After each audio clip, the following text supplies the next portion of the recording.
আমি প্রধানমন্ত্রিত্ব চাই না, আমরা দেশের মানুষের অধিকার চাই। বিসমিল্লাহির রহমানির রহিম। আসসালামু আলাইকুম। প্রিয় দর্শক শ্রোতা ভাই ও বোনেরা, আপনারা যেখান থেকে আমার এই ভিডিওটি দেখছেন, সবাইকে আমার আন্তরিক শ্রদ্ধা এবং ভালোবাসা রইল। প্রিয় ভাই ও বোনেরা, রুহুল কবির রিজভী চৌধুরী বঙ্গবন্ধুকে জাতির পিতা এবং স্বাধীনতার মহানায়ক হিসাবে স্বীকৃতি দিয়েছেন।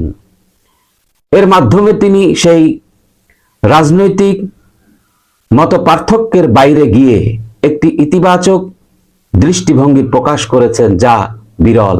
শেখ মুজিবের ছবি বাংলাদেশ স্বাধীনতার ঐতিহাসিক নামিয়েছিলেন বঙ্গবন্ধুর ও অবদান যে বিশাল, তা অস্বীকার করা দুঃসাহসিক এবং তুচ্ছতা সূচক কাজ হবে।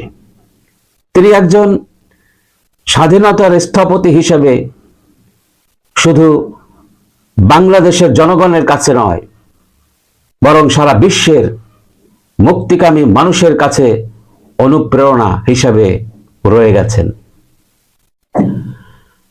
রিজভী চৌধুরীর বক্তব্যে বর্তমান ছাত্র আন্দোলনের নেতৃত্বের প্রতি সমালোচনা স্পষ্ট। তিনি বর্তমান ছাত্র সংগঠন ও সমন্বয়কদের বঙ্গবন্ধুর অবদানকে ছোট করার হয়ে গেছে, উপদেষ্টাদের ঘাড় ধরে যে ধাক্কা দেয় না আহত গাজী ভাইরা যারা আছে এবং বিপক্ষের শক্তি দ্বারা পরিচালিত কিছু ছাত্র সংগঠন বঙ্গবন্ধুকে অস্বীকার করে, যা শুধু রাজনৈতিক আদর্শের দ্বন্দ্বই নয়, বরং জাতির পিতার প্রতি অসম্মানের পরিচায়ক। বঙ্গবন্ধু একমাত্র নেতা হিসেবে স্বাধীনতা সংগ্রামের নেতৃত্ব দিয়েছেন এবং সেই সময়ে প্রত্যেক দেশপ্রেমিক বীর মুক্তিযোদ্ধা তার প্রতি শ্রদ্ধাশীল ছিলেন।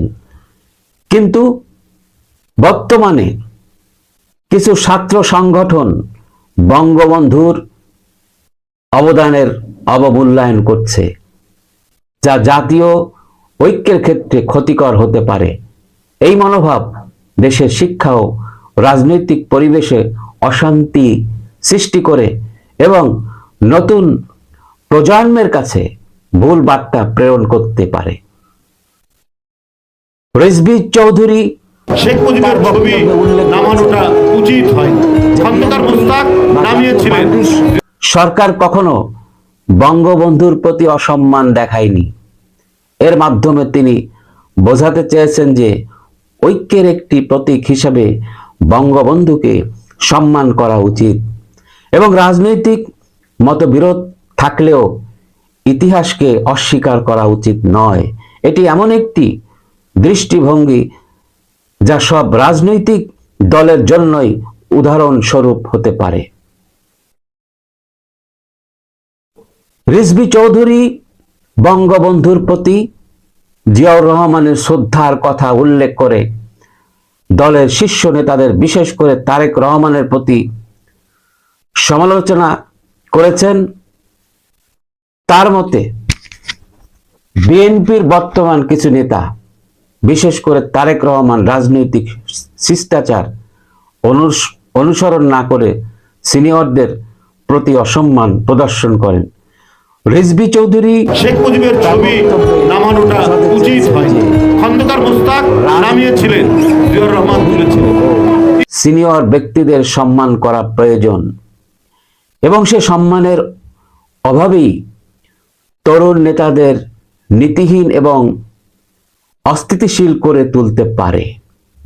গোটা জাতি এবং দেশ নীতি আদর্শের প্রতি শ্রদ্ধা এবং ভক্তি মানুষের মধ্যে কমে যেতে পারে।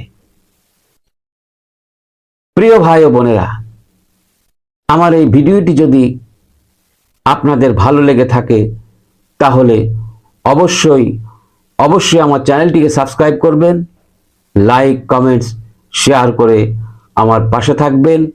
এই আশা রেখে বিদায় নিচ্ছি। আসসালামু আলাইকুম। আমি প্রধানমন্ত্রিত্ব চাই না, আমরা দেশের মানুষের অধিকার চাই।